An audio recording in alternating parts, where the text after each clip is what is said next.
two.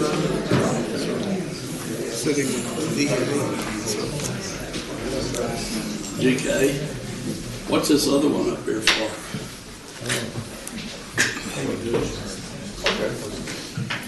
Two identicals.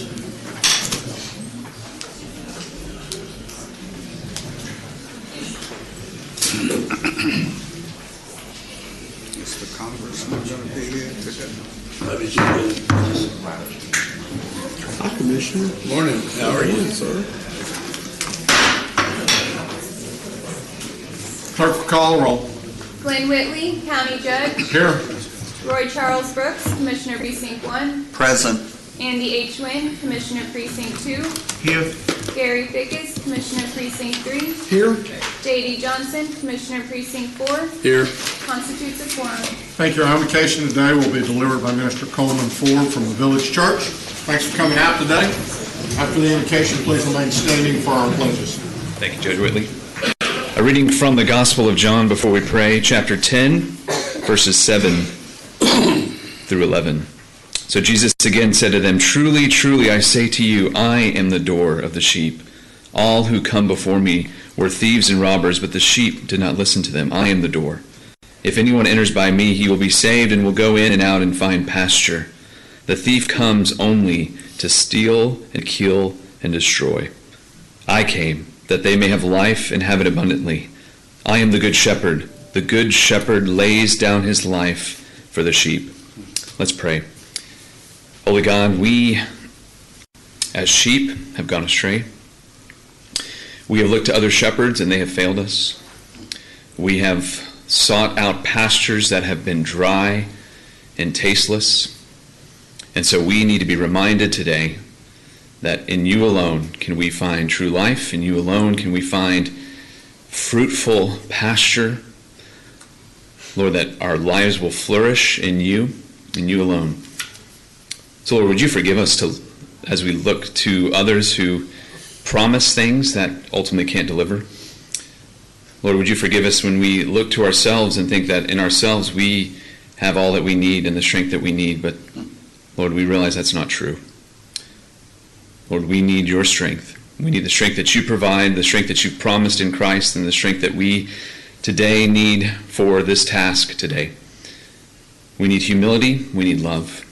We need to walk in your way today. And we can only do that through your power. So Lord, be with us today. Be over the proceedings of this court and the things that will be discussed today, that they would be ultimately for your glory, for the good of this community, for the people that we serve, that others would, Lord, flourish in their lives, that families would be cared for, that communities would be provided for, and that we as servants would seek to serve from a posture of love and humility. We need your help, Lord. We pray this in the name of Christ. Amen. Amen. I pledge allegiance to the flag of the United States of America and to the republic for which it stands, one nation, under God, indivisible, with liberty and justice for all. Under the Texas flag, I pledge allegiance to thee, Texas, one state, under God, one and indivisible.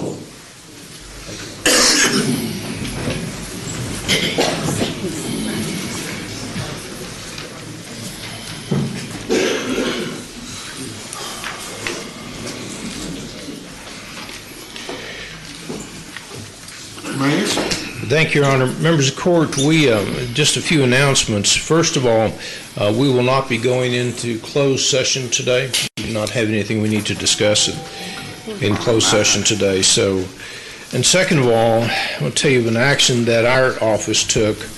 We have received a request from the purchasing agent and to have his section totally removed from the agenda for the remainder of the football season. And we have rejected that. He even has a green tie on today. I did notice the green tie, and I thought I saw him put his hand up in the air, but I guess that was just... Thank you, Your Honor.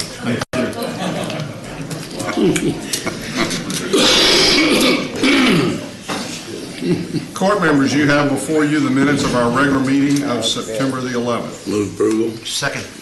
We have a motion and a second. Any discussion, please vote. Motion passes unanimously. We have several resolutions and proclamations today. The first is for the Mary Asham Keith Chapter Day, and that is for ratifications only, so I will move its approval. Second. We have a motion and a second. Please vote. Motion passes unanimously. Before, we did have the Heart Walk, and I think they've got some slides of us back at the Heart Walk. Those of us who were out there.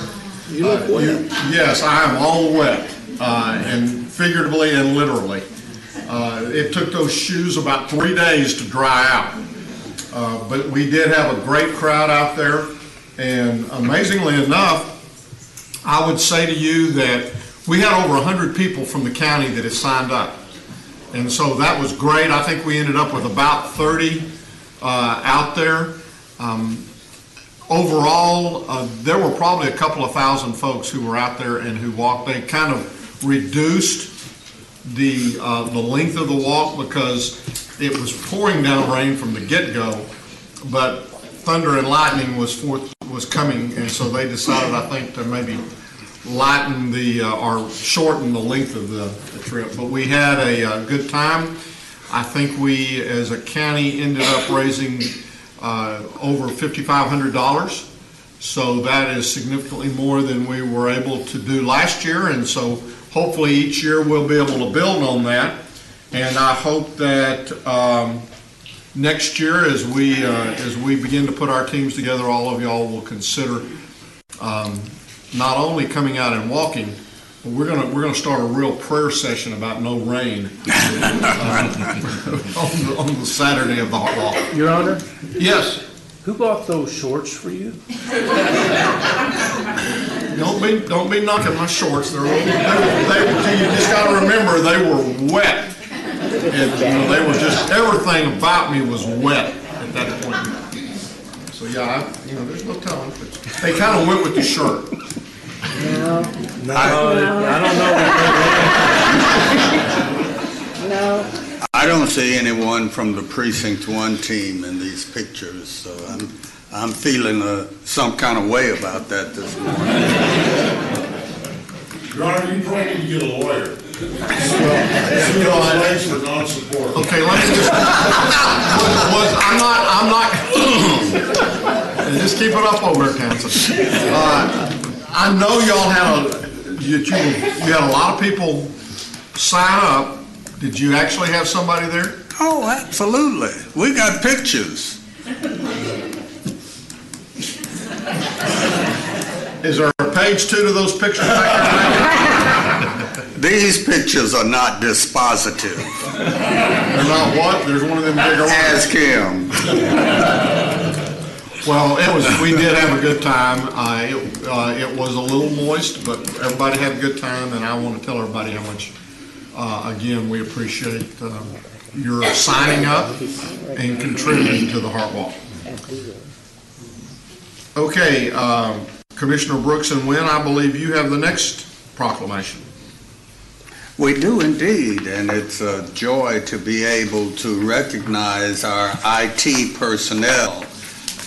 This would affectionately be known as Geek Day, but we're not supposed to say that.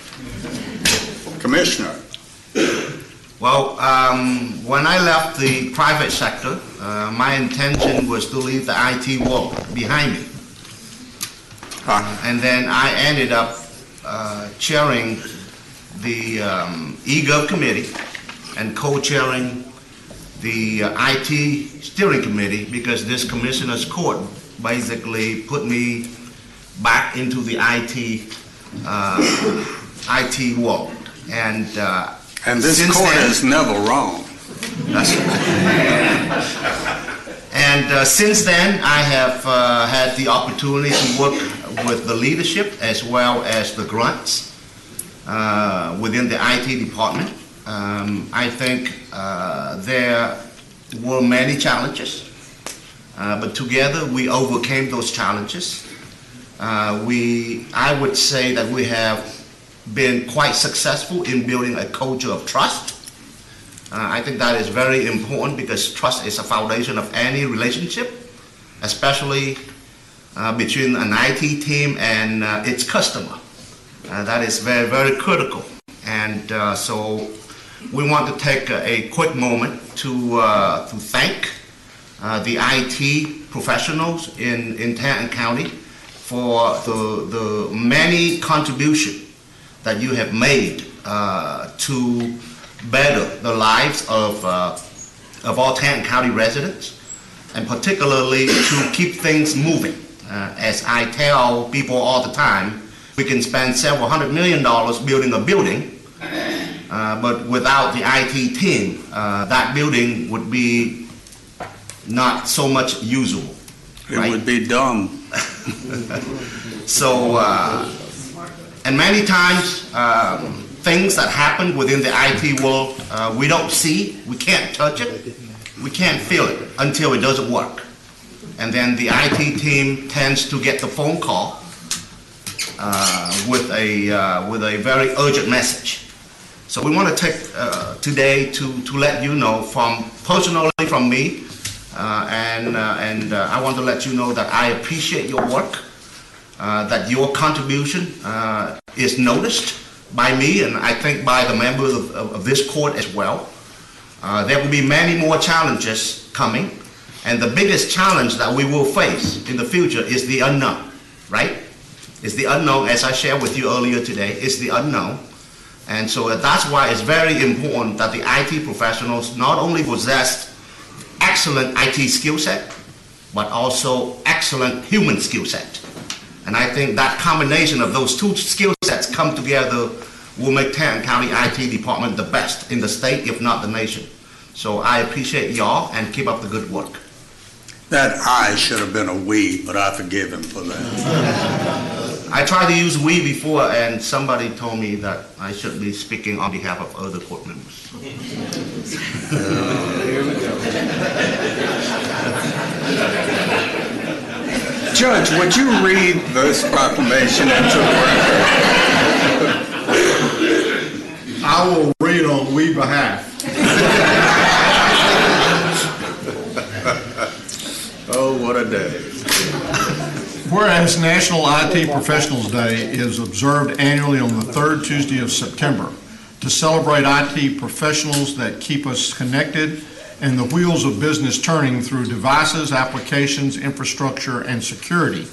And whereas the Tarrant County Information Technology Department vision is to be the best IT organization in the state and local government within the United States, and the mission is to provide cost-efficient, high-quality IT solutions to Tarrant County departments, residents, and corporate and government partners.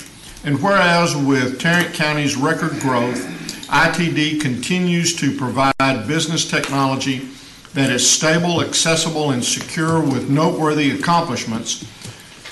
2018-2017 Top 10 Digital Counties Award in the over $1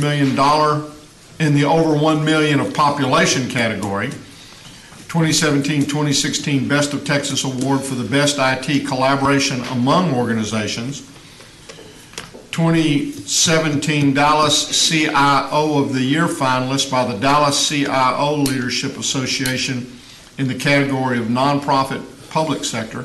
How'd that Dallas thing get in here? Recipient of 3 Transparency Stars by the Texas Comptroller of Public Accounts for Tarrant County's Open Books program, in implementation of a disaster management business continuity program to minimize interruptions to Tarrant County's essential business service during a hazardous event. And whereas embracing the ITD Vision 2020 strategic plan, driving our commitment to canvassing the dynamic business to technology landscapes and investing in people, systems, businesses, and community is demonstrated daily in the hard work and dedication of the ITD employees. Now therefore be it resolved that we, the Commissioners Court of Tarrant County, do hereby proclaim September 18, 2018 as National Information Technology Day to recognize the work of the Tarrant County ITD staff and for their constant pursuit of excellence. In witness whereof, we have here set our hands and caused the seal of Tarrant County to be affixed this 18th day of September 2018. And I move for its approval. I second. We have a motion and a second. Please vote. Motion passes unanimously. And we would like to invite all the ITD team members to please stand.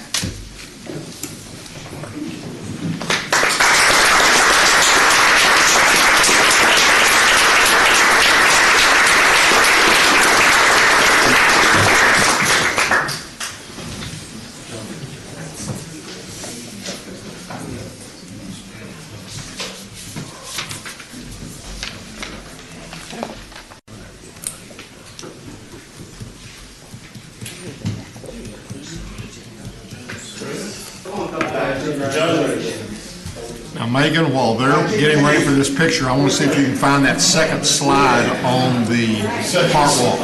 Second picture on the heart walk. Okay, so let me pull that thing out.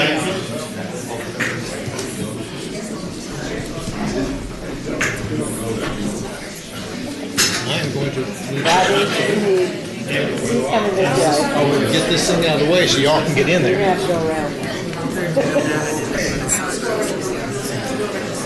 Yes, we are. Wait, I have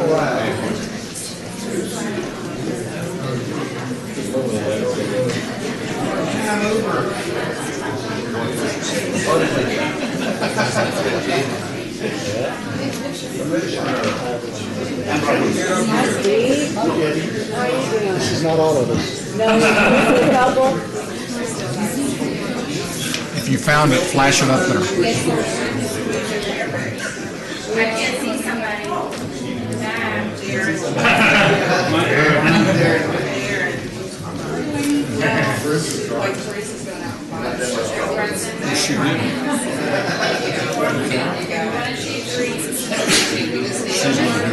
There's not a way you can take that and lay it over something. Okay. All right.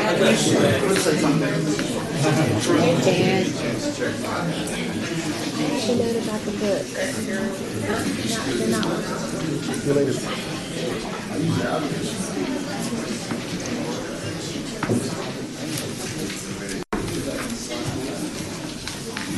Thank y'all. Commissioner, I thought we had actually had 2 slides for the heart walk. Apparently Catherine only sent 1, and I'm looking at the second one, and there is 1, 2, at least 2 pictures where your staff are prominently shown in the deal. So Thank you very much. very correct there. First, before you make your comment, I'd like to recognize G.K. Manius. He's not an IT professional, but he might as well be. As much time as you spend in the IT business. So thank you so much for your leadership. Thank you. Thank you.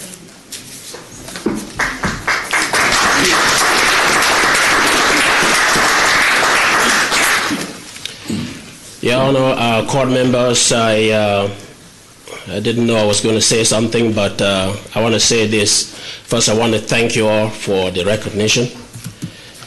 This was a total surprise to me. But I read a book, a very important book, before. And there was a quote there that said, can any good thing come out of Nazareth? And I want to thank the employees of my department this morning, that thanks to their efforts, a good thing has come out of Nazareth. And that is our IT. And that today we can serve our departments. But I want to say plenty of our work is still ahead of us. But what you did this morning is to lift us up and to encourage us to go back and continue to do that work and take it to the next level. And for that, I want to thank you again And especially I want to thank GK, because I could not stand on my feet here without him and his expertise and knowledge and understanding of how the county works. Thank you all this morning, and we want to go back to work.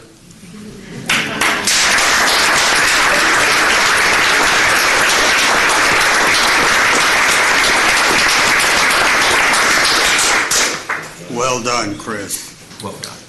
Okay, Commissioner Wynn, I believe you have a resolution for ratification. Yes, Your Honor. I move to ratify this resolution to congratulate and express our appreciation to Congressman Joe Barton for his 34 years of service. He is retiring by the end of this year. So I move for its ratification, please. Second. We have a motion and a second. Any discussion? Please vote. Motion passes unanimously. Commissioner Johnson. Thank you, Your Honor. I have a proclamation for the 50th anniversary of the Expanded Food and Nutrition Education Program. If you would read that into the record, please. Whereas Tarrant County is celebrating 50 years of successful programming in the Expanded Food and Nutrition Education Program, and whereas NFNEP is a grassroots initiative of Texas A&M AgriLife Extension Service for economically vulnerable families and youth in Tarrant County with cooperating county, state, and federal partners. And whereas EFNEP teaches parents, caregivers, and youth the essentials of nutrition, food safety, economical and nutritious food buying, food preparation, and physical activity. And whereas EFNEP helps economically vulnerable families and youth acquire the knowledge, skills, attitudes, and behavioral changes necessary for economical and nutritious eating habits which contribute to lifelong health and wellness. And whereas today has been declared a day of celebration to recognize EFNEP graduates, volunteers, partners, and extension workers in Tarrant County who together have worked tirelessly for 50 years to help Tarrant County residents enhance their quality of life. Now therefore be it resolved that we, the Commissioners Court of Tarrant County, do hereby proclaim September 18, 2018 as EFNEP Day in Tarrant County to celebrate EFNEP's success in teaching, helping, and serving economically vulnerable families and youth. In witness whereof we have here to set our hands and cause the seal of Tarrant County to be affixed this 18th day of September 2018. I move approval. Second. We have a motion and a second.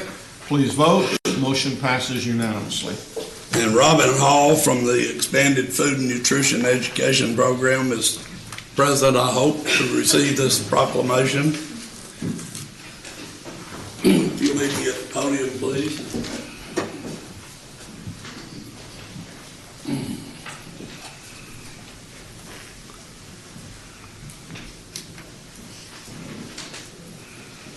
Let me present this to you and thank you for the service that y'all provide.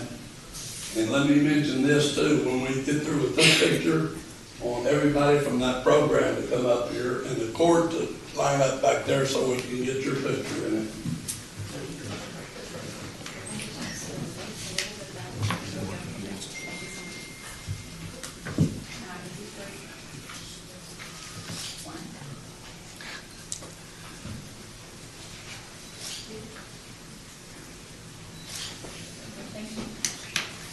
Thank you. And would you like to make any comments before the crowd gets up here? Sure. Good.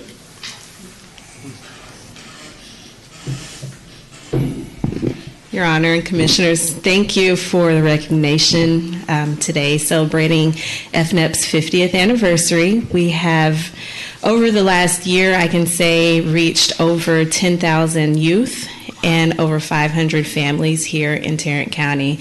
Just as you were saying, helping them to live better by learning basic nutrition skills, resource management with their food, and food safety. So we appreciate the recognition and your time, and here's to 50 more years.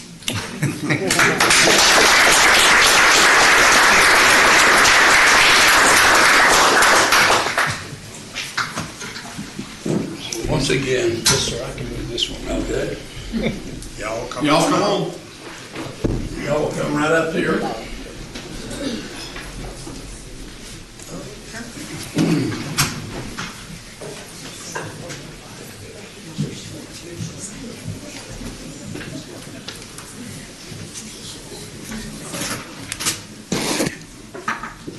John, stick your head in there.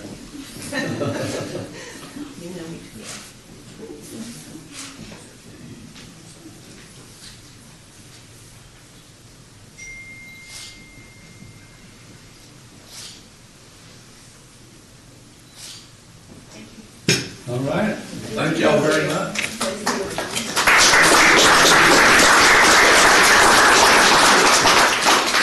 Hand me that blue folder right there. Save me a trip back up there. And our last certificate of appreciation, Commissioner Johnson, I believe is someone you're going to recognize. Yes, I have it in my hand. Certificate of appreciation presented to Georgie Roberts in appreciation for dedication and leadership and service to the community as a member of the Expanded Food Nutrition Education Program. Our sincere thanks accompany this expression of recognition and gratitude. If you would please come to the podium, and here you are. Thank you.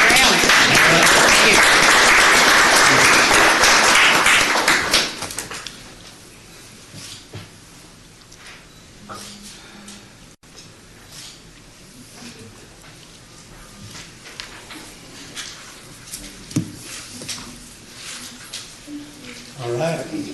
Any comments you'd like to make? I really appreciate this, but I'm the one that should be giving it to these folks because I work for the 4th Independent School District in the Health and PE Department, and we have been beneficiaries of their largesse for years, and I can't tell you how much it's meant to the children and how much it's meant to us, and it's really a tremendous program because it speaks to children and they learn, and it's just wonderful. So thank you for recognizing their work. It's well deserved. Thank you.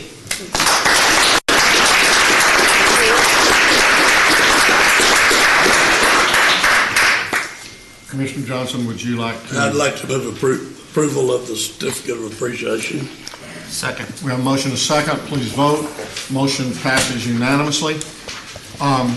I don't think there's one of us that is not aware at this point in time of the fact that we lost our first provider this past week in Officer Garrett Hull, and it was a tragedy. Of course, whenever we lose a first provider, those are tragedies, and I would like to ask that we close the court today in memory of Officer Garrett Hull, and then also I would ask that everybody please keep his family in your prayers for the coming weeks. So, thank you. Court members, you have before you the consent agenda. Move approval.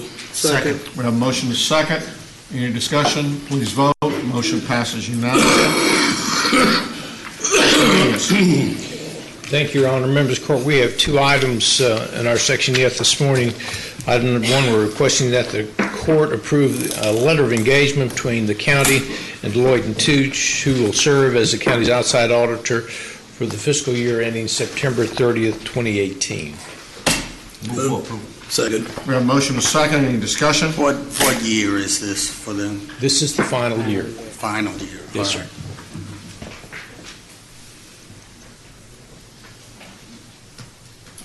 Please vote. Motion passes unanimously. Ms. McMillan is going to do item number two. Good morning, Judge, Commissioners. Good morning. Good morning. Commissioners Court is being asked to approve the use of tax-exempt financing issued by National Finance Authority in the maximum principal amount of $200 million to be used by Waste Management to finance and refinance improvements for certain facilities located in multiple states, including Tarrant County. Approximately just under 42 million of these bonds issuance will be used to refinance bonds that were previously issued for Texas waste disposal facilities, including locations in Aledo and Tarrant County. This is simply an approval of the use of tax-exempt financing for these locations because they are located in Tarrant County, and it's for IRS tax-exempt purposes only. I move approval. Second. We have a motion and a second. Any discussion? Please vote. Motion passes unanimously. Thank you. Thank you. Ms. Snyder?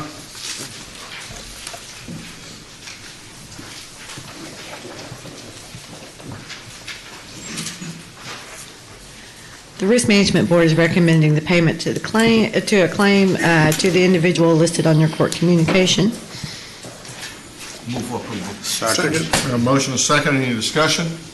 Please vote. Motion passes unanimously. Ms. Glenn? Move to receive and file personnel agenda. Second. We have a motion and a second to receive and file the personnel agenda. Please vote. Motion passes unanimously. Ange? Thank you.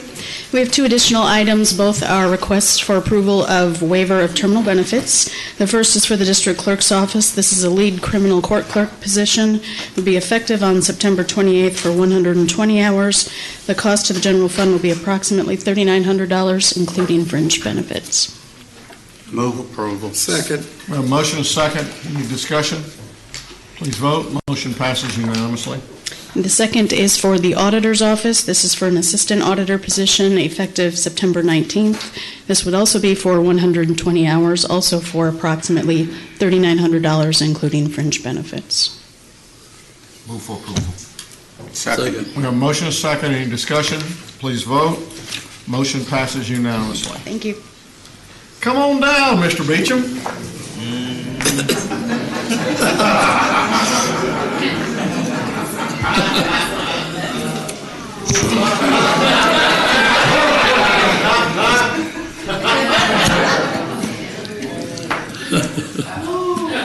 Now, did you make some comment last week right as you were leaving about somebody going down?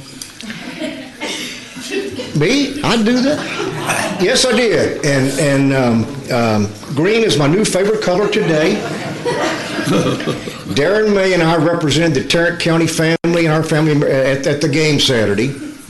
I'd like to thank the Mean Green Nation. It wasn't an upset. No, it wasn't. I wouldn't want any of them right now. I want to thank you for the opportunities you've afforded me because my selection for season tickets just improved greatly for next year. You'll probably be calling a new coach's name next year. I want to thank Good Morning America. Not UNT's. I want to thank GMA and ESPN Sports for recruiting for us, not only for next year, maybe even this year. I thought we might have a little video, but I don't guess they were able to find it. And everybody's got that video. My phone was blowing up. I bet your phone was blowing up.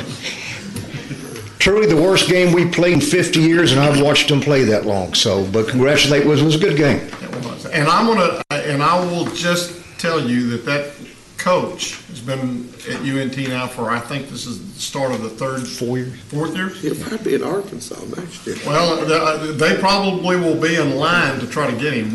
The word is they were after him already last year. Word is he's going to TAC after this year. They were after him last year, and we welcome whoever ends up getting him. We hope we keep him for a few more years. So. But there's not many times when that UNT hat has seen the light of day. So, but you had to dust it off. Well, I had it back behind another, like your hat, and it hadn't seen the light of day very much either, so it wasn't very dusty. Yours is the one I'd have to dust off. Maybe for a while. We have 11 items for your consideration this morning. And Shannon wasn't even here to recognize that I put UT's hat up there.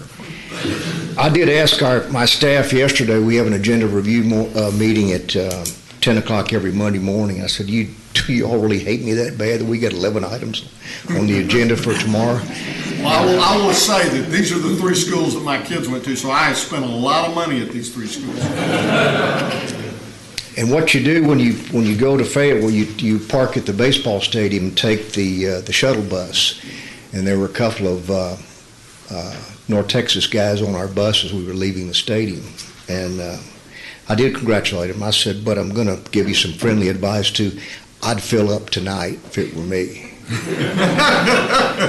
They've been known not to sell gas to folks, so just trying to help you out, but it was a good game. 11 items. The first item is a bid award recommendation for RFP 2018-083, RFP for the alternative education programs for juvenile services. Recommendation would be to award to Casada Catholic High School, the amount of $60,500. If approved, we're also seeking contract approval. Move approval. Second. We have a motion and a second. Any discussion? Please vote. Motion passes unanimously. Item number 2, another bid award recommendation for RFP 2018-093 for Youth Advocacy Services. Recommendation be toward the Youth Advocate Programs Incorporated, amount of $600,000. Again, approved, we're seeking contract approval. Move for approval. Second. We have a motion and a second. Any discussion? Please vote. Motion passes unanimously. Number 3 item, again, a bid award recommendation for RFP 2018-101 for Juvenile Drug Court Services. Recommendation would be toward, per the terms of the contract, to Lena Pope Home. Move approval. Second. We have a motion and a second. Any discussion? Please vote. Motion passes unanimously. Number 4, also a bid award recommendation for RFP 2018-114, RFP for administration of the Tarrant County Family Drug Court. Recommendation would be toward Tarrant County Challenge Incorporated, in the amount of $205,932. Again, seeking contract approval. Move approval. Second. We have a motion and a second. Any discussion? Please vote. Motion passes unanimously.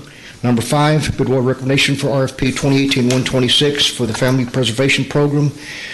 Recommendation be toward to Lena Pope Home, amount of $265,000. Again, we're seeking contract approval. Move for approval. Second. We have a motion and a second. Any discussion? Please vote. Motion passes unanimously. Item number 6, bid award recommendation for bid 2018-136. This is a new annual contract for overhead door and bifold door PM and repair for facilities maintenance. Recommendation be poured to award on a per enterprise basis according to the primary, secondary, and alternate vendors as shown in the court communique. Move approval. Second. We have a motion and a second. Any discussion? Please vote. Motion passes unanimously. Item number 7, bid award recommendation for bid 2018-145, annual contract for armored car services. Recommendation would be to award a per enterprise basis awarding to Trinity Armored Security. Move for approval. Second. We have a motion and a second. Any discussion? Please vote. Motion passes unanimously. Number 8, bid award recommendation for bid 2018-149, this annual contract for medical examiner supplies. Recommendation be toward the primary and secondary vendors as shown in court communique to the vendors meeting all specifications. Move approval. Second. We have a motion and a second. Any discussion? Please vote. Motion passes unanimously. Number 9, bid award recommendation for bid 2018-158, this annual contract for exterminating pest control and bee removal services. Recommendation be toward a per enterprise basis, awarding to the primary and secondary vendors as shown in court communique. Move approval. Second. We have a motion and a second. Any discussion? Please vote. Motion passes unanimously. Number 10, bid award recommendation for bid 2018-185, setting a contract for short-term, long-term rental of cars, trucks, and vans. Awarded should be on a per enterprise basis, awarding to the primary and secondary vendors as shown in the court communique. Move for approval. Second. We have a motion and a second. Any discussion? Please vote. Motion passes unanimously. Last item, number 11, item in regards to bid 2018-169, which is an annual contract for monitoring services for burglary, fire, and safes. We are recommending rejection of the only bid that we received. They did not sign the addendum. We'd like to rebid with revised specifications. Move approval. Second. We have a motion and a second. Any discussion? Please vote. Motion passes unanimously. Next year, maybe you can come to North Texas and play, and therefore they can pay y'all half the pay instead of you pay. Thank you. Have a mean green day.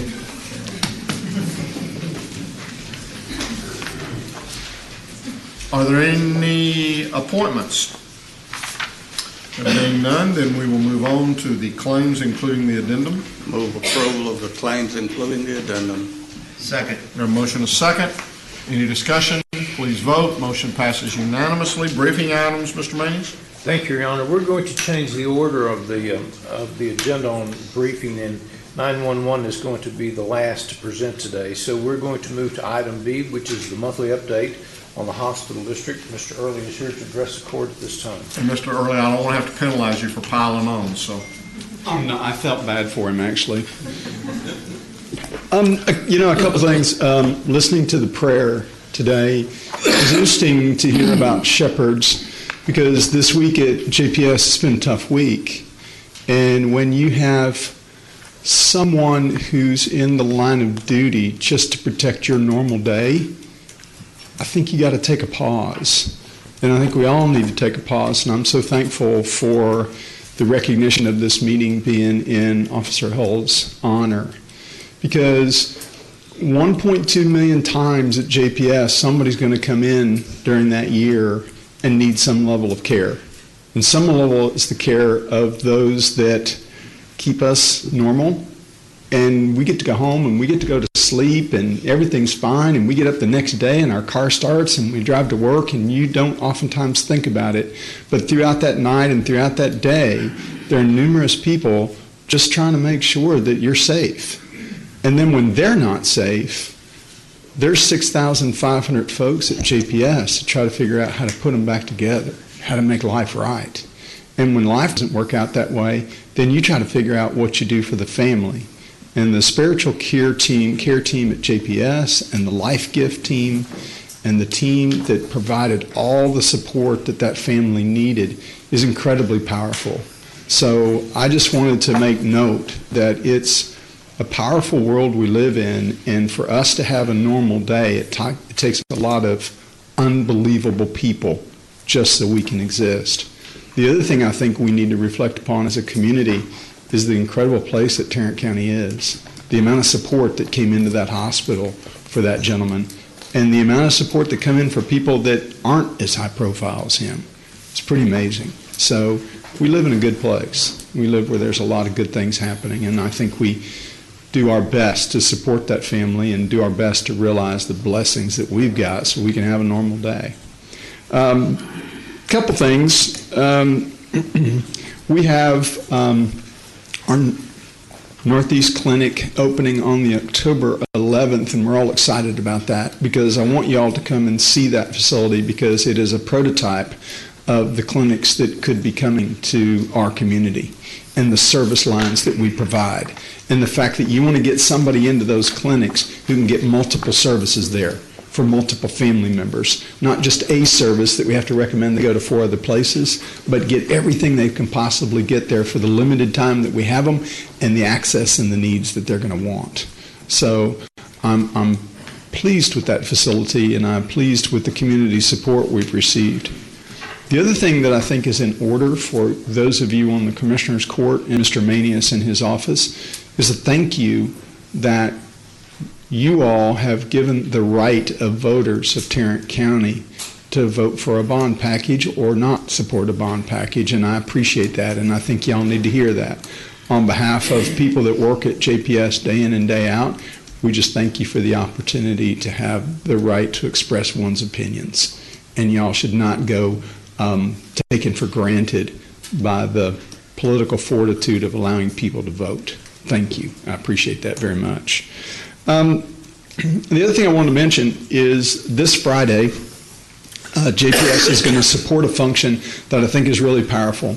There is a restaurant on Main Street. It's catty-corner to our public health building, and it is called the Taste Project.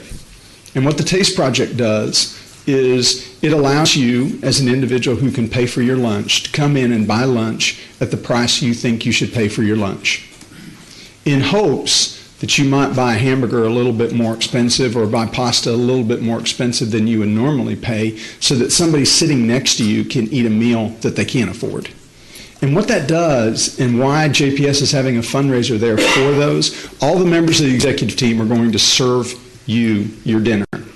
And the reason that we want to do that is because when you round at JPS and you see patients, the thing that JPS needs to do is start providing as much as they can respect. It's not just giving meds. It's giving respect for that person's life. Because when people come into the Taste Project and they eat, it's not in a setting that is out of the ordinary for you and I and anybody else. So you come in there and you have a respect. And the first time I went there, I was waiting for my table. And a gentleman came up and he could not afford his meal, but he had a meal there. And he had a great meal, a wonderful table, and it was wonderful. And he came over to me and he said, "You got to eat the pasta, the best I've ever had." And it was the pride that this man could sit with anybody else and share his meal. So we're going to have a fundraiser. If any of you are interested in attending that, please call me, because I'd like to have you come. And When is it? It's this Friday at 6 o'clock, and you will be served by everybody from the JPS executive team. We're heading over there about noon on Friday to help prepare the meal, and we will all go through the process. It's going to be comfort food. It's going to be meatloaf and mashed potatoes, and it'll be a nice function, and it will be an attempt to raise money for that restaurant, because I think it is although not a part of JPS, it is catering to a group of people who need us, as mentioned earlier by our IT staff, to lift them up.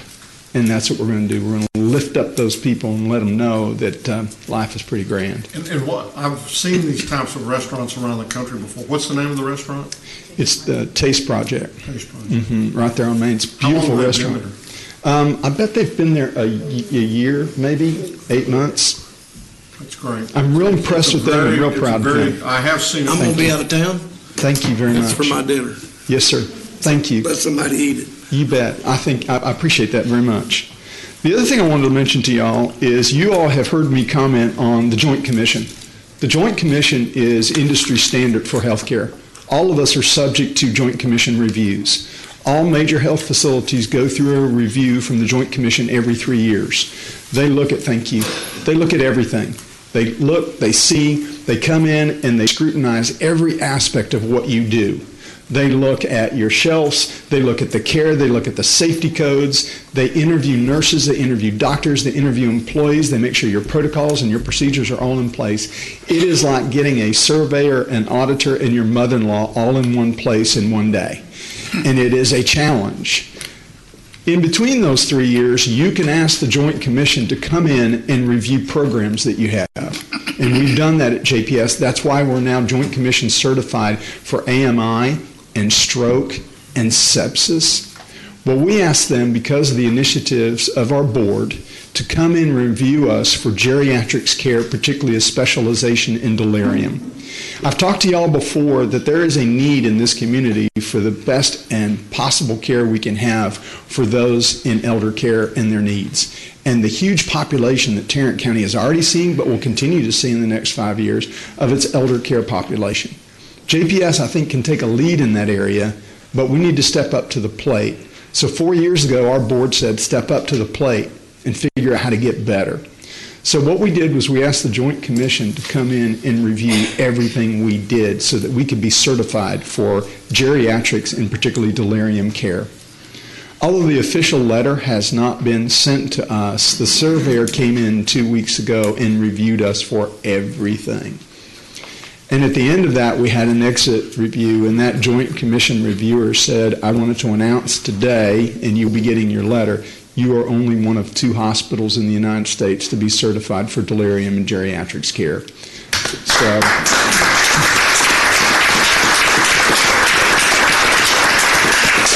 So I want to stop you right there and just say, because I think this is something that I mentioned this at the State of the County last week, but now we have been able to verify that you are the only, and I want to stress in bright and bold, the only public hospital in this country, the only one, that is certified level 1 trauma, sepsis, stroke,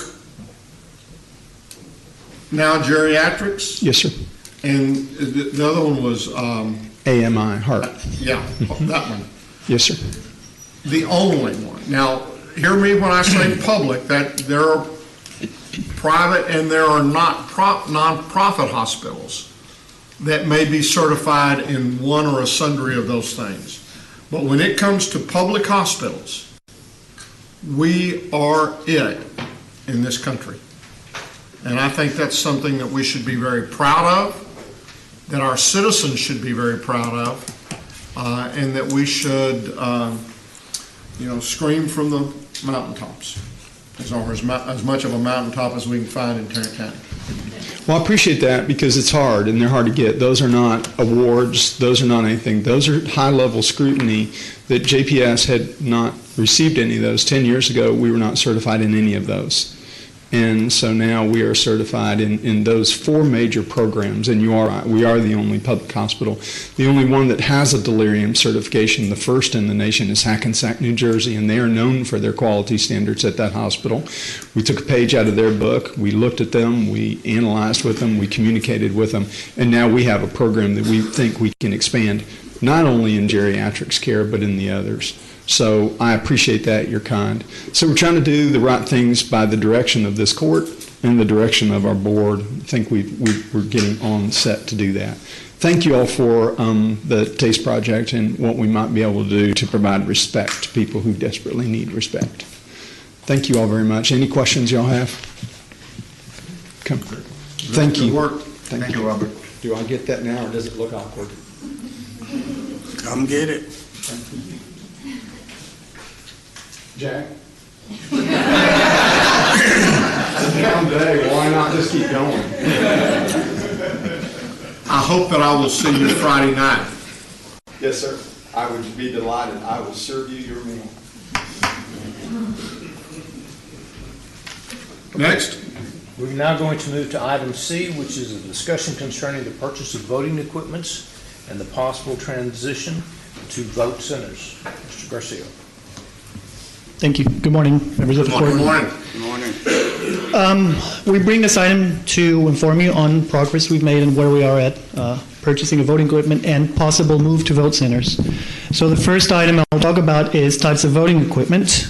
We have narrowed it down to 2 possible types of equipment. This has nothing to do with possible vendors, but types, forms of voting. So I wanted to share this with the court and get any feedback on it, if you will. First one is what is called a DRE. That's called Direct Recording Electronic.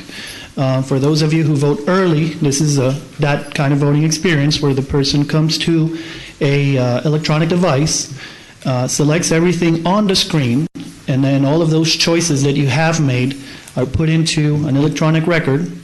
It's counted, and there is nothing that comes out of it. You don't have a paper trail in this case. That's what we do currently on early voting, and we also offer it on Election Day for voters with disabilities.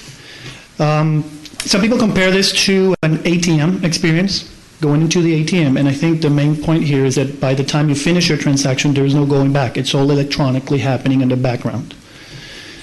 So what are some advantages of this model for us? If we were to look at DRE voting, we don't have a paper stock to handle.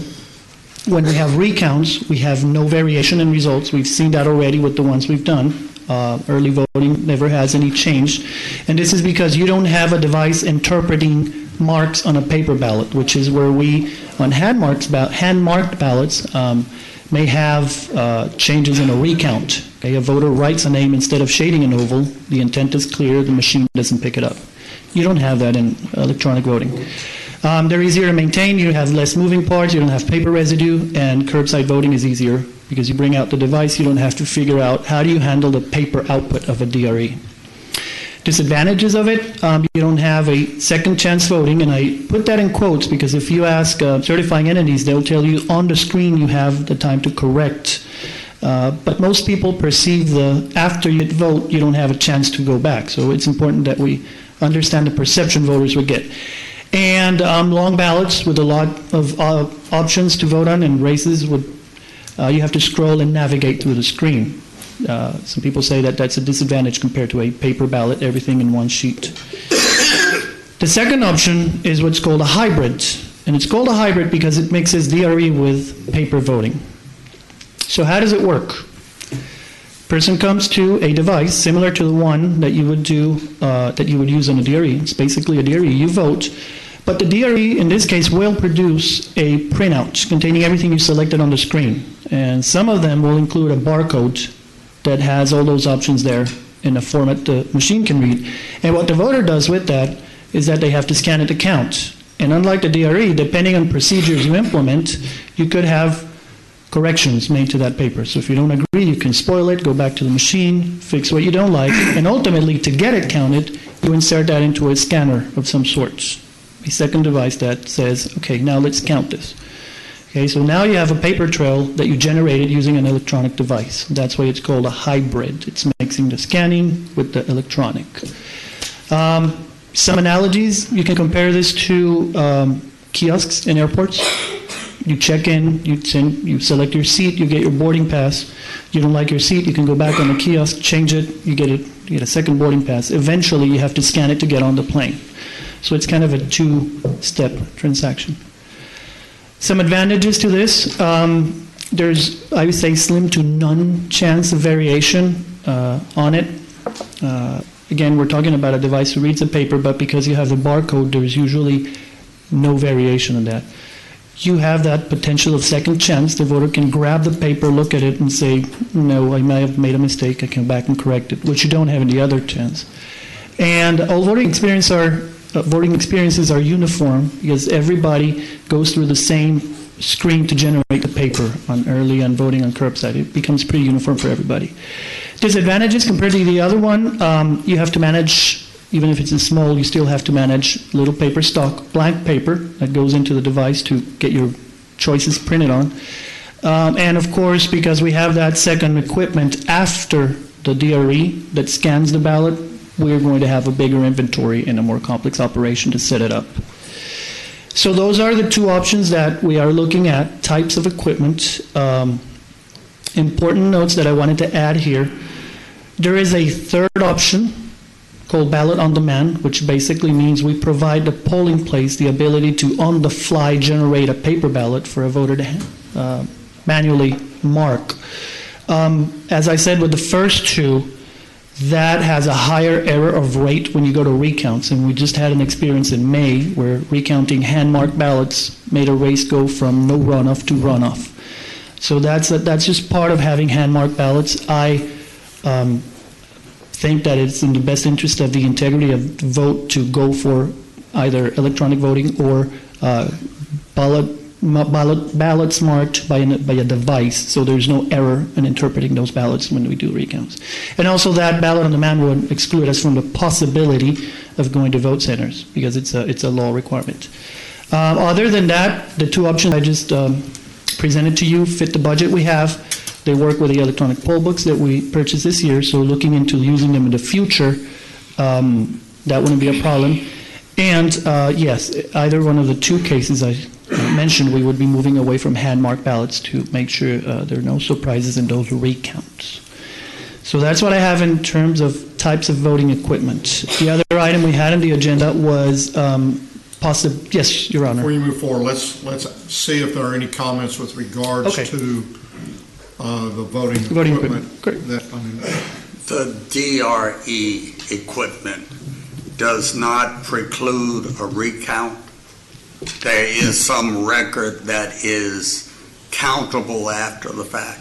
Yes, Your Honor, an electronic record. And what we do right now is we have to go back to the memory devices and print everything that was electronically stored in a copy. It's called a cast vote record.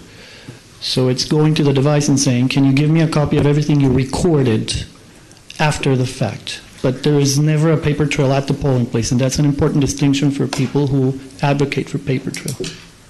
Is it considered to be safe from hacking? They both are, Your Honor. They both are. Yeah.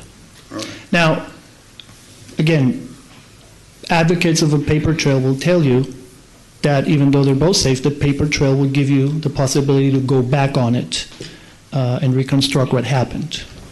I just want to make sure that you have both takes on the story. As I thought I understood you to say earlier, there's never been a change in numbers when you do a recount with the DRE or the early voting. Correct. So you can do the recount, but it's basically only printing out what the machine says it originally did. So there's I'm not going to, I guess I would say it's pointless, because all it's doing is reporting what the machine originally gave out. If I may stick to the ATM analogy, basically, if you don't keep your receipts and you want to audit your account, you have to trust what the bank will give you as this is the list of transactions. You don't have a paper trail on your end that you verified on each one of them. That's what advocates. And you're prohibited by law from printing out any receipt from the DRE machine that you could take with you out of the polling place. Correct. Based on my conversation with a number of community leaders who are highly involved civically, the majority of them, if not the absolute majority of them, prefer some sort of a paper trail. So it seems like a hybrid solution, although it seems to be a little bit clunkier.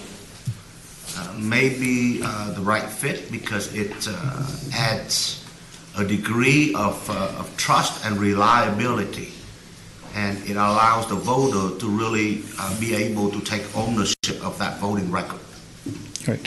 And I see just want to make sure we clarify, when we talk about ownership, is the inspection pre-inserting in the scanner. You cannot take anything. In either case, you can never take anything out of the polling places, the judge was saying. In both cases... And your department would still have the paper record. Correct. That goes in a ballot box, is right, the DRE sealed and kept. You don't have that in the DRE. You only have the electronic record on the storage devices inside the machine. And in both cases, the experience, and I don't want to talk about details because that would depend on vendors, but in either case, conceptually, and if you look at the screen, both start with the same device illustrating that you have to go in front of an electronic device to select what you want. It's after you hit the option to cast that ballot that they start to be different, because one is done, the other one requires you to pick up that printout and then insert it in the scanner to count it, which is where you get the paper trail for the audit. I would tell you from my standpoint, I would certainly lean toward the one that you just described, where I do it visually on the machine. It spits out a ballot. I can inspect the ballot to make sure that the ballot agrees with what I thought I had, the way I thought I had voted, and then I would put it in the machine to be counted at that point in time. That's a hybrid, right? That's the hybrid. That's the one up on the screen right now. Are both of these systems certified by the Secretary of State's office? We now have to go inquire that. I've seen vendors showing both types at the conferences we've been this year. So now we would go into the details of preparing a procurement for type of voting. But your question was, are both of these types of systems, right? Have they been approved by or certified by the Secretary of State? Yeah. The Secretary of State approves hybrid voting as a model. Yes. The specifics of the exact vendors, I would want to get confirmation written from them. Do both types of systems support the vote center program? Yes, Your Honor.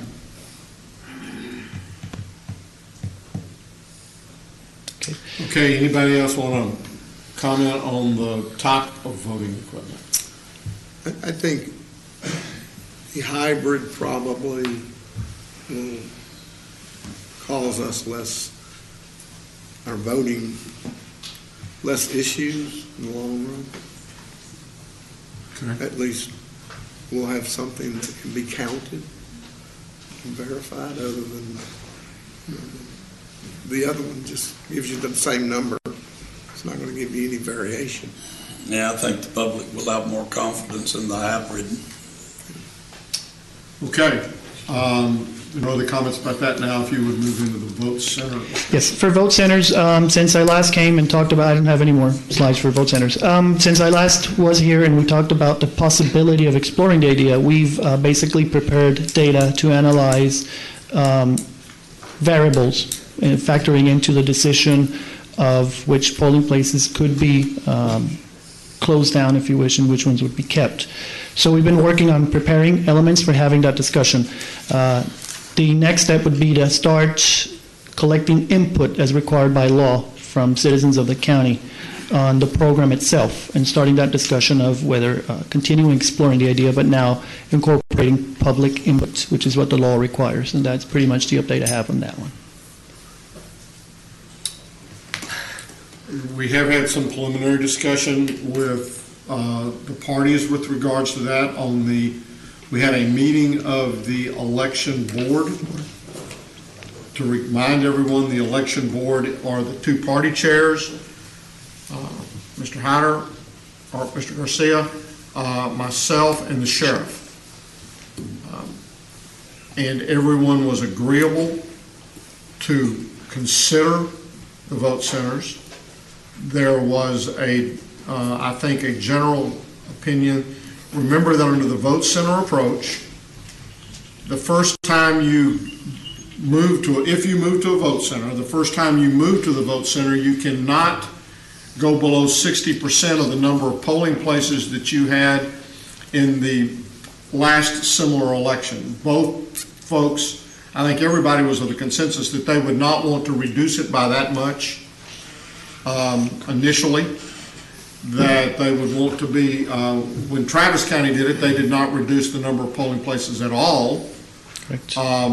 But I think we would look at it. In fact, one of the things that Mr. Garcia has suggested was that we might consider eliminating all schools as a polling place, which I think a lot of us feel like would be a good thing to do anyway. And regardless of what we may do, we may begin looking at eliminating schools as a vote center or as any kind of a voting location. Correct. But I know that Hyder has gone to great extents to look at, a lot of different ideas with regards to that, but would work very closely if we move forward with that to work with parties on where the locations would be in an effort to make sure that nobody feels like they're being in any way or shape or form left out or limited. Now, it's probably impossible to say that somebody's not going to feel that way, but at least we work with the parties on that. That's where I stood when I first heard about this program. I want to see how it rolls out in the planning of whose ox goes in the ditch, really. Because in a lot of communities, the voters walk to the voting place. And if they can't walk to the voting place, it may have a tendency to suppress that vote. I want to see what the impact is of the selections that are made. Then I'll make up my mind. One of the questions I want to ask about that, because you kind of alluded to it, and I want to, in the type of equipment that we just indicated that we were looking toward, if we went with the vote centers, then that means, and this was one of the things that was questioned or is a concern, that means I could walk up to any voting or any polling place and say I want to vote, and it would go through, it would know by where I live exactly what my ballot should look like, and it would print out that ballot for me then to eventually slide into the counting machine. Correct. And both of these cases, they're put it up on screen for you, and then you print after you make your selections. And one of the concerns that was expressed was that at the end of the day, when you print out what has been a ticket or a tab of the votes there, if we've got 700 precincts in Tarrant County, then that means there would be 700 tabs that would record exactly how the vote went in that particular precinct. And Stephanie Click, who was a former party chair, now state rep, indicated that that could take days in some, when you had 700, to print out that many, to print out that long of a list. So one of the concerns that we've got to address, I think, is what the requirements are as far as printing that out at the end of the day, and how that might be streamlined. I mean, is the print such that it's going to be done in a much more rapid deal? So that's something that we've got to address and look at. I think is a very valid question. And not, we want to do two things: look at the experience from other counties who do vote centers and understand how they dealt with this, and incorporate it in the technical evaluation for the equipment. Because maybe you would only have to print out for those precincts that actually voted in that particular place. That would reduce it. Yeah. Yep. And what's the idea behind eliminating schools as voting centers? Well, from my perspective, one, with the whole problem of security within schools, I will tell you that there's been school officials who've already expressed concerns about having voting going on within a school. I believe that last year during the municipal elections, that was actually a time when they were doing testing in some of the places, so that was already a stressful time. So that was a part of the deal. And there have already been some schools who said, we don't want you here anymore. Correct. And so I think that we need, regardless of what the ultimate decision is with regards to whether we go vote centers or not, that one of the things I personally believe is we need to begin looking at eliminating schools as a polling place. Well, that can have the impact of suppressing votes in certain neighborhoods. I've had neighborhood leaders come to me and say that we like having our voting place at the school. I have spoken with the superintendent of the largest school district in Tarrant County when they tried to move a voting place from a school, and he overruled the principal, saying that the kids need to see people come in and vote. We don't teach civics anymore. They need to have the experience of how America runs. And he's in favor of having voting places in schools. So again, it's a case-by-case situation. Correct. And I want to see what it looks like. Well, and that's a decision that we will make. Correct. And I will be very honest, I hear what you're saying. I'm going to have to disagree on that one. I would like to see us out of schools. From that perspective. What I have right now is data to show you, and whatever way we conform to build this collecting public input mechanism, what I'm going to put on the data on the table is data. So this is how far this school is from the neighborhood. This is the percentage of turnout in this precinct. This is the percentage of minority voters that live in this area. This is, data to help us say, is this having, or does this have the potential to have this effect? And then the discussion will have to take place from there. So give us a timeline as to what we've got two things that are running here now. Correct. I think you've gotten a pretty good feel for where we are with regards to the equipment.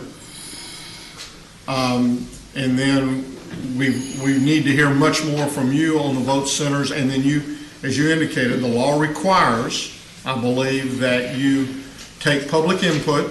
Correct. So that means that we're going to have at least one called meeting here. That's right. For vote centers, the law specifies two things: collecting public input and separately having at least one public comment session in court. So we have to do the two things: have a session here and have a way to show the state that we took public input. So when are you going to come back to us with regards to how you plan on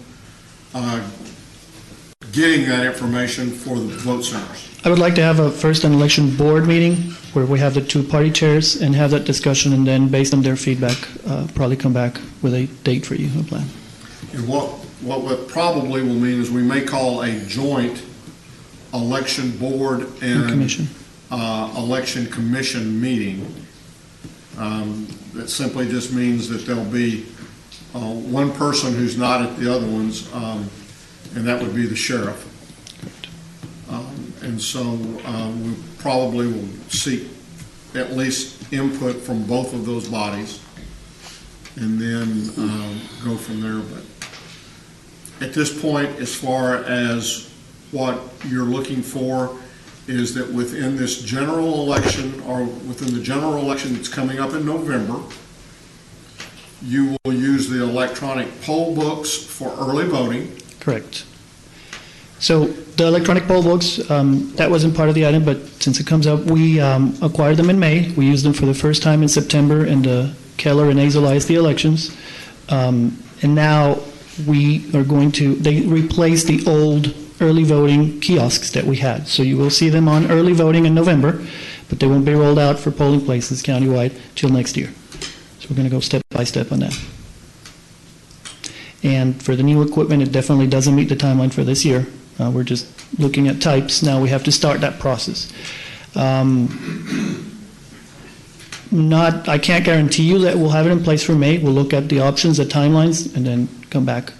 We could come back with another briefing item in a few weeks and give you an update. Hyder, on the electronic poll books, are we going to have to order more of those for the general elections? Are we going to have the electronic poll books? Are we going to have to, or is the county going to have to order more of those in order No. to? If we would have gone polling places, we would have. But what we have covers early voting. So, GK, I want to be sure you understand what you just said.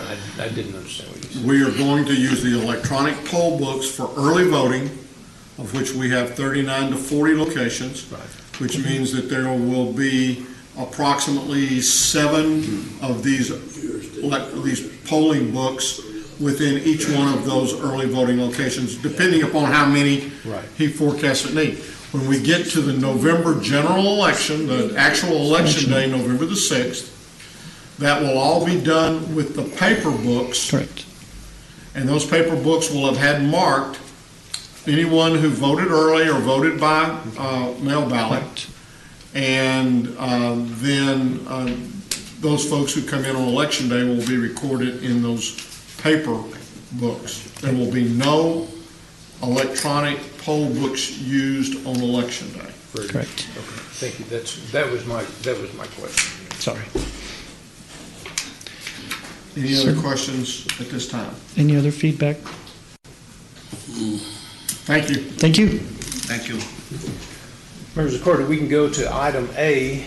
This is the Tarrant County 911 District Annual Budget Briefing. Ms. Janir Haynes is here to address the court. Good morning. Good morning. Janir, you can pull that mic down if you want to. I will get you a box. Hey now. You can pull it that way. Yeah, there you go.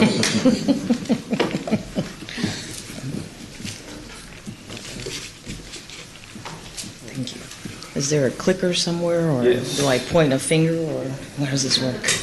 I'm the technology guy for the county. You heard that earlier. This one right here, that one down. Just that'll take you. Perfect, thank you. And I can reach that, so we're good. Well, she's sharp. All right. Good morning, everyone, and I appreciate you taking a moment to hear me out. My name is Janir Haynes. I represent Tarrant County 911, and I want to go over briefly with you the fiscal impact of the next year and entertain any questions you may have. As you know, the district itself was created in 1984 with the purpose of providing 911 services, police, fire, and EMS to the constituents of Tarrant County. We later included Irving and Dallas-Fort Worth Airport. In 1987, the enhanced 911 services was implemented throughout Tarrant County.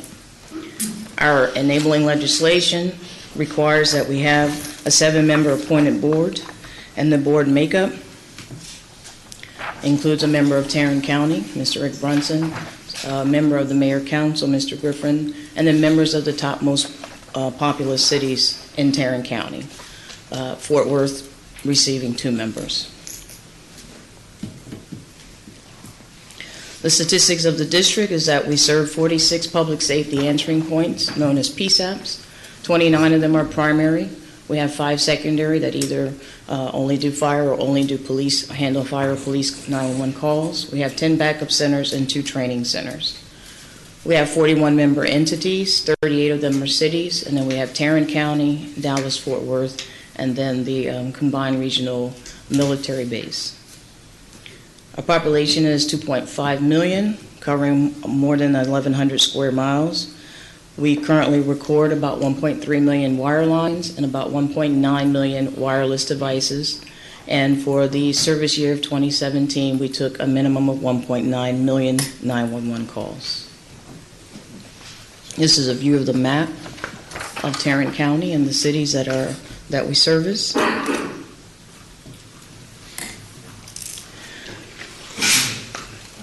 In the county, it's our fiscal responsibility to make sure that we are using the funds received by the fees received or paid by each individual that owns a landline, wireless, business, and trunk lines.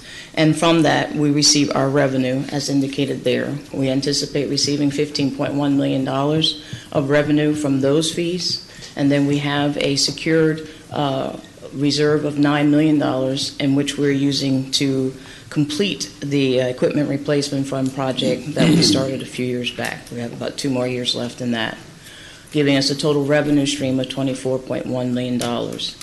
Our expenditures include the normal personnel expenditures, supplies, furniture, and service-related products that we pay for, with a total expenditure amount of $24.1 million, again balancing our budget. Any questions?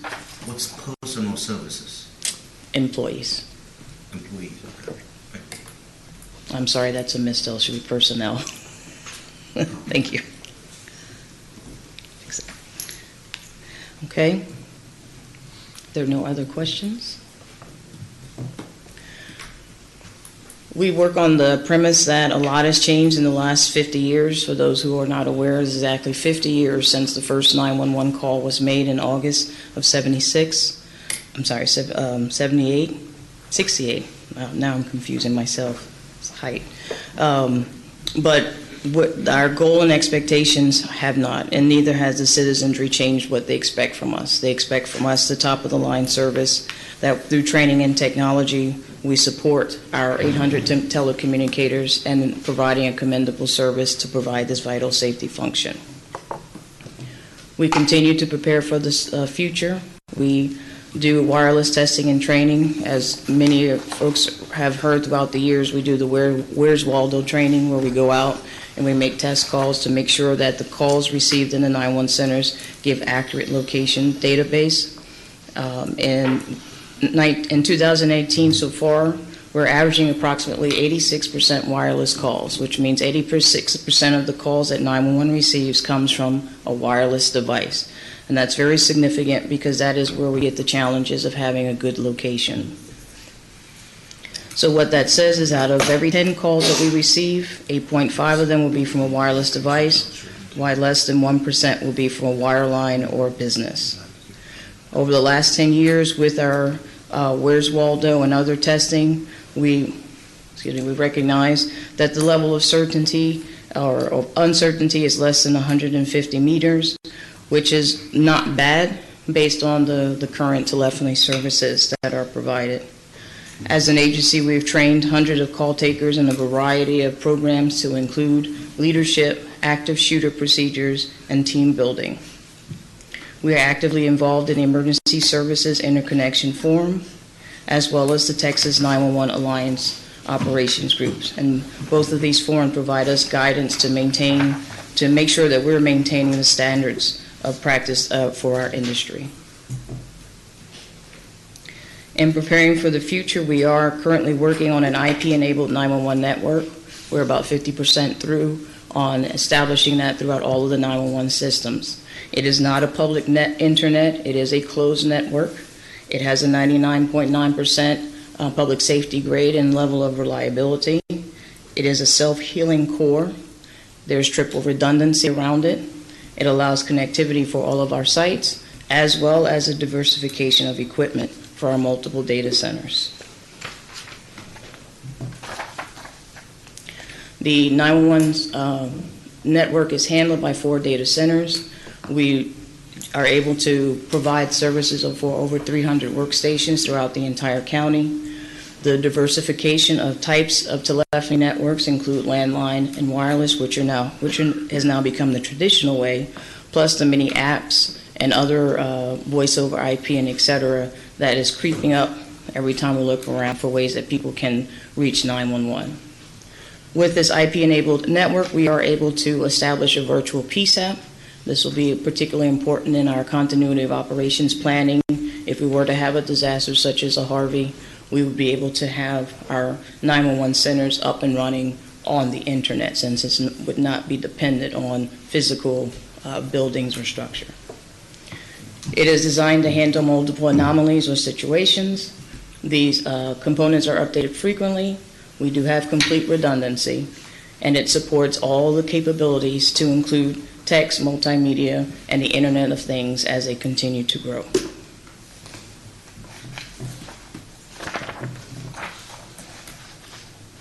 I think we're missing one slide, but that's it. If you guys have any questions. Any questions? Here we go. There's 12. Oh, there it is. It's delayed. All right. And as we discussed about a month or so ago, I was here before you all regarding the text to 911. Hopefully next week we'll be bringing a resolution to back the conversation that we previously had. Are we text to 911 capable? Definitely. With the IP network that we are installing, it is definitely capable to have text to 911. The concerns or the things that need to happen in order for that to occur, as mentioned here, takes about 6 months. A lot of it's going to do with education, understanding the alternatives, what devices will work, how to message, verification of address. Also, the call centers would have to learn a new process, where applicable, possibly hire additional staff, train new skills, and then get to know the nuances of that new application on their equipment. So as we progress in the text and 911 conversations, those are the issues that we will be addressing with our member cities. So how long would you anticipate that it's going to be before we're ready to go with text 911? So we are completing the CPE project, the call processing equipment project, next year. And once that is complete, we will, based on how the processes are going now with the agreement among the cities and the jurisdictions as far as how text to 911 is desired to happen in Tarrant County, we begin to work on that then. I didn't hear in there when you think you're going to have it ready. So let's try this question again. We have discussed with the council previously that 2020 was the go live date. So the end of 2020 is when we plan on having it live. The end of 2020? That's correct. It will take till the end of 2019 to finish the CP project. And we want to have all of the 911 centers on the same telephony system before we go live on text to 911. I'm disappointed that it would take that.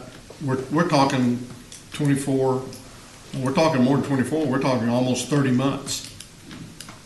And that just is amazing to me. Yeah, come on forward, Rick, and explain to me why it's going to take 28 to 30 months for this to happen. When you say end of 2020, is that your fiscal year or the calendar year? The calendar year. Okay. Yes. December 31st. You're trying to buy as much time as you can, basically. I'm being technologically honest. However, we have to allow for the fact that, you know, the biggest part of the decision is the jurisdictions and the cities deciding how they want it. We're not talking about 911 centers. That's easy to decide. But now everyone's got to get together really and decide how they want 911. So I guess the question needs to be, and I will ask it not today but shortly, is which city is holding up the works? We don't know. So you can go back and ask the cities which one they want to be identified as holding up the works in the future. Let me answer the question a little bit better, because we won't wait until we have our next-gen network implemented before we start talking to people. In fact, we're coming back to the Mayor's Council in October to give them a briefing on text 911. We are trying to set up a meeting with the area police chiefs sometime in the middle of October so that we can talk with them about 911. And the hope is that, because we really don't know what their expectations are right now from their representatives, that through this dialogue, we'll understand what people want, how we can configure it, and once we have that information, then we can start to accelerate. But what we're saying is December 2020 is the outside. But what we could do right now, I think fairly quickly, is if we wanted to bring text to our 911 center, then it would be that we would bring it to our 911 center, and then our 911 callers would forward that out to whatever city that particular incident was occurring in. And that possibly one of the things that the cities are reluctant to do is to add that go-between in there. They'd rather it come straight to their centers. And if that's the case, then I would just encourage them to move more rapidly toward making that happen. And that's why we have to have that dialogue, so we can express that as a. You want to make a tape of this, it's on recording, and you can say this is the. And also, again, we still have the CP project, and moving in an expeditious but also well-funded manner would be to complete that project so that we can have text to 911 on the same system throughout the whole county. We could cut and paste and do something here and something there, but eventually that's not going to be the end result, and so we're going to spend money essentially twice if we try to jam something in very quickly without doing it in a way that's much more technology. 2.5 years is not jamming anything in quickly. No, I'm just saying if we do it before we finish the CP project. Which is targeted for December 2019.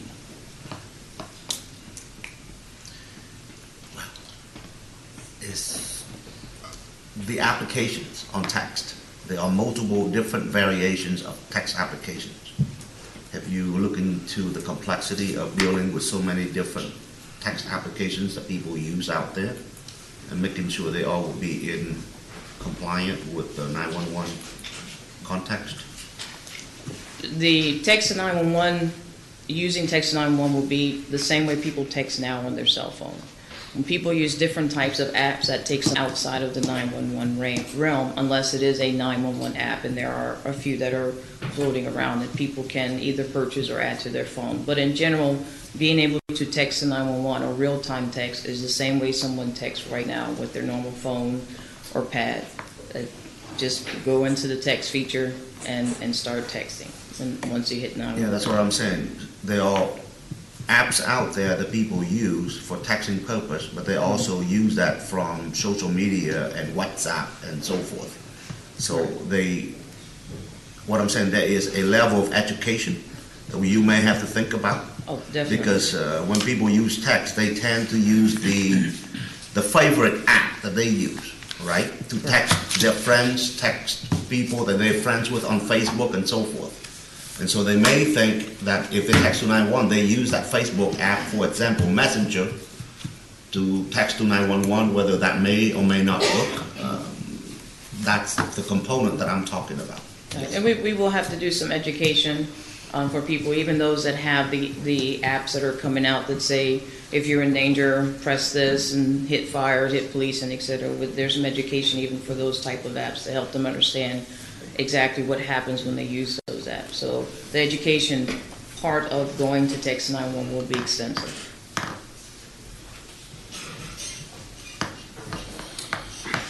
Next week, we're going to bring the 911 budget in for your approval. We also are going to have a resolution of support by the court to move quickly to the text to 911. Good. Your Honor, that's all we have at this time. There being no further business, we stand adjourned.